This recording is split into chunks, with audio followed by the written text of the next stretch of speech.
Assalamualaikum warahmatullahi wabarakatuh.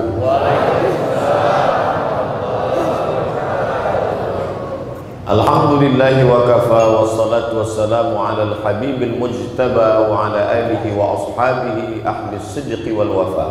Subhanaka la ilma lana illa ma 'allamtana innaka antal alimul hakim.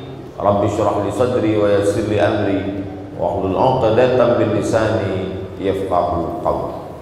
Bapak-bapak, ibu-ibu, hadirin hadirat, alim ulama, cerdik pandai, tokoh masyarakat, tak dapat saya sebut satu persatu, insyaallah semuanya dimuliakan Allah Subhanahu wa taala. Man shallat subha fi jama'atin, siapa yang salat subuh berjamaah, kana fi zimmatillah, maka dia dalam tanggungan Allah Subhanahu wa taala. Man shallat subha fi jama'atin, siapa yang salat subuh berjamaah, faka'annama shallal laila kullah, dapat pahala seperti salat sepanjang malam. Man sholat subha fi jama'atin, siapa yang sholat subuh berjamaah, summa qa'ada yadhkurullah, kemudian dia tidak keluar masjid, dia duduk di masjid berzikir mengingat Allah, hatta tatlu'a syamsu, sampai terbit matahari. Summa yusalli rak'ataini, setelah itu dia sholat sunnah 2 rakaat. Faka'annama, maka dia mendapatkan kanat lahu ka ajri hajjatin wa umrah, dapat pahala seperti pahala haji dan umrah. Habis sholat subuh duduk di masjid zikir sampai terbit matahari, sampai jam berapa Pak Ustadz? Sampai waktu maghrib.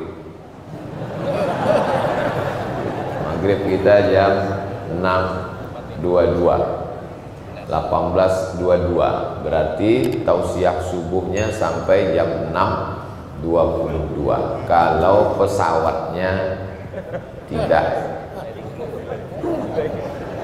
terlambat pesawat. Jadi kode etik pengajian subuh itu tengok maghribnya jam berapa, sampai jam 6.22. Kenapa mesti melewat itu? Karena kalau sampai kita sholat sunnah pada waktu terbit matahari tepat, berarti kita sudah terjebak dalam waktu 2 tanduk setan, qarnai syaitan, 2 tanduk setan.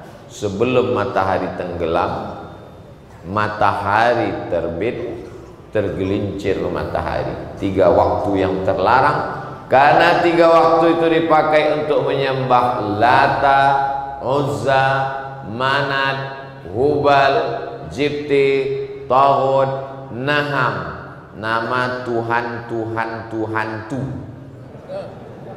yang disembah oleh orang musyrik kafir jahiliyah. Itu menunjukkan bahwa Abu Jahal, Abu Lahab itu juga beribadah. Itu menunjukkan bahwa orang kafir musyrik Makkah itu juga beribadah.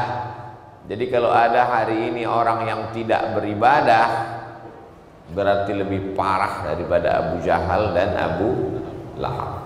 Jadi yang penting bukan pada ibadahnya, karena orang kafir pun beribadah, tapi yang penting adalah pada apakah ibadahnya itu benar atau tidak.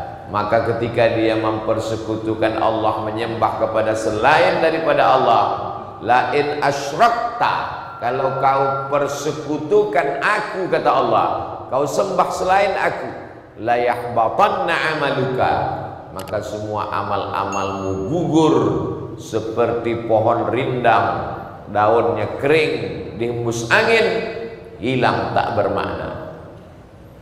Wa qadimna, kami datangkan semua yang mereka lakukan dulu di dunia, kami datangkan. Lalu kemudian amalnya itu kami jadikan habaan mansura, seperti debu yang dihembus angin, seperti daun kering yang ditiup angin kencang. Ini sedekahmu, ini sholatmu, ini puasamu, ini hajimu, ini umrahmu, ini zikirmu, ini khatam Quranmu, tak bermakna di hadapan Allah. Apakah mata kita melihat amal kita itu? Ya. Faman ya'mal mithqala dzarratin khairan, ya, mata kita semua melihat amal kita. Ada orang kehausan karena tidak ada air minum, biasa. Yang paling menyakitkan adalah air minumnya ada tapi tak bisa diminum. Itu namanya azab. Azab itu bukan berarti tidak ada nikmat. Nikmatnya ada tapi tidak bisa dinikmati. Itulah azab.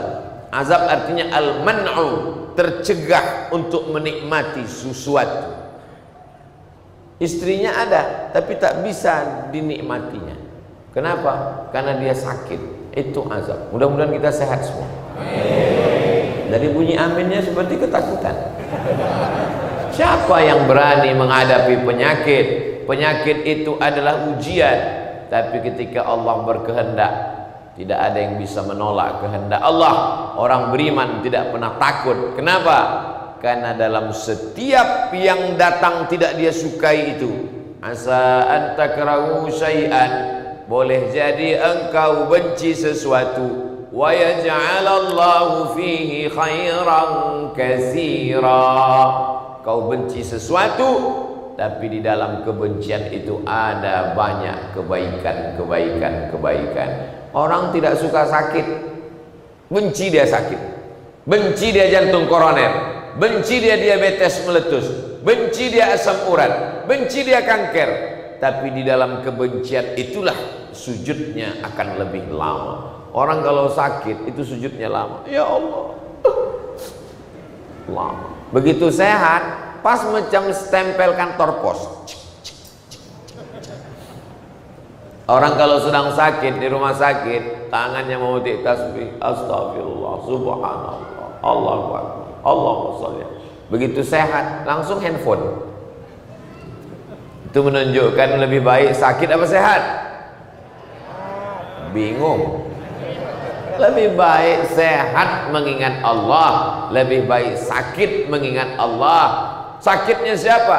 Sakitnya Ayyub alaihi salam. Tidak pernah hatinya itu lalai daripada mengingat Allah. Sehatnya siapa? Sehatnya Sayyidina wa Maulana Muhammad sallallahu alaihi wasallam. Kayanya siapa? Kayanya Daud alaihi salam. Susahnya siapa? Susahnya Nabi Musa ketika terbuang dari istana Fir'aun alaihi salam. Mau takut, mau berani, mau susah, mau senang, mau kaya, mau miskin, mau sempit, mau lapang, yang penting bersama dengan Allah. Innallaha ma'as sabirin. Allah akan bersama dengan orang yang mampu menekan hawa nafsunya. Jadi yang penting itu adalah kebersamaan dengan Allah. Ingatlah apa yang dikatakan Sayyidina Abu Bakar Siddiq ketika berada di dalam Jabal Sur, ketika akan pindah ke kota Al-Madinah Al-Munawwarah dari kota Makkah Al-Mukarramah. Ketika itu dikejar oleh orang kafir musyrik, dia ketakutan, dia cemas, dia ngeri, dia galau, dia gundah gulana.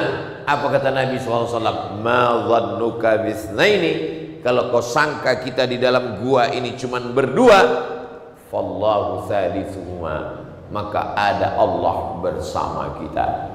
Nanti mereka menangkap kita, nanti mereka membunuh kita, nanti mereka menyakiti kita, nanti kita menganiaya kita.